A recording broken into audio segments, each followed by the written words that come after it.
Today we are looking at the Telecaster guitar. It is meant to be the greatest rhythm guitar. What do you think? I'd like to give a big thanks to my buddy Padraig for voicing this episode.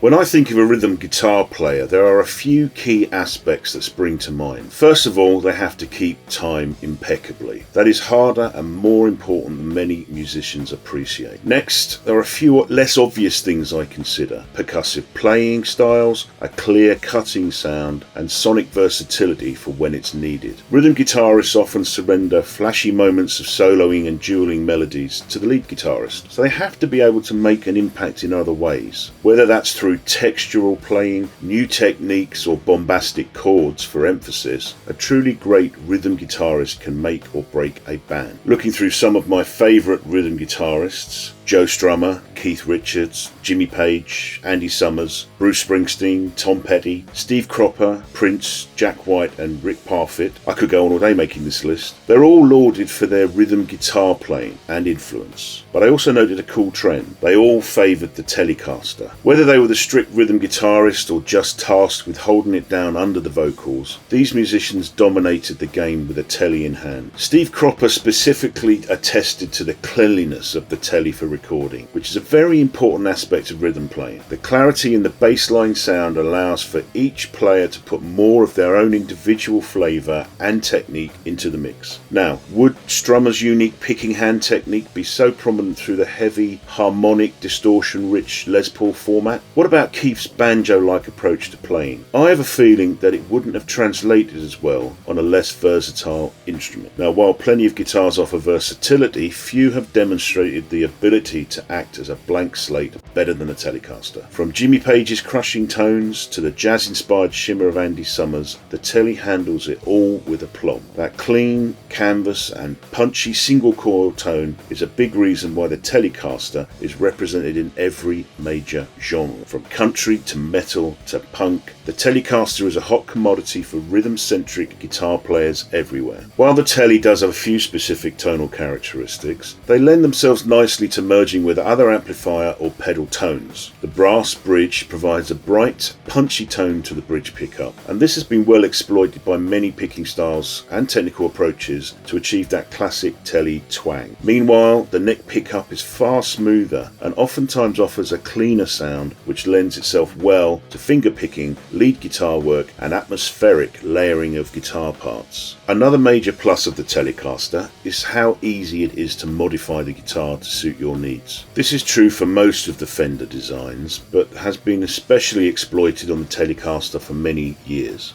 Just think, how many different formulations of the Telecaster have we seen in the past? Thin line, semi-hollow versus the traditional slab, ash, basswood, rosewood, alder, and many more wood types. Then there are the pickups. I mean, my goodness, what can't you put in there? Filtertrons make for a Cabronita Tele, P90s equate to a Noventa Tele. Put a humbucker in the bridge, hell, put two humbuckers in it. You can even add a Strat pickup to the middle and make it into a Nashville Telecaster. Then it's easy to make hardware and neck adjustments too. You want a maple or rosewood neck? You can easily swap them out with a screwdriver. Teles also famously get some nice Bigsby style vibrato added to them with ease. A Tele's modular design is also incredibly convenient when it comes to repairs or upkeep. Snap your neck and you can just screw a new one on. Essentially, the Telecaster can be shaped to whatever you need it to be, and rhythm guitarists need that flexibility and comfort to stay locked in and to serve the song. Ultimately, the Telecaster can serve the song and musician like no other guitar.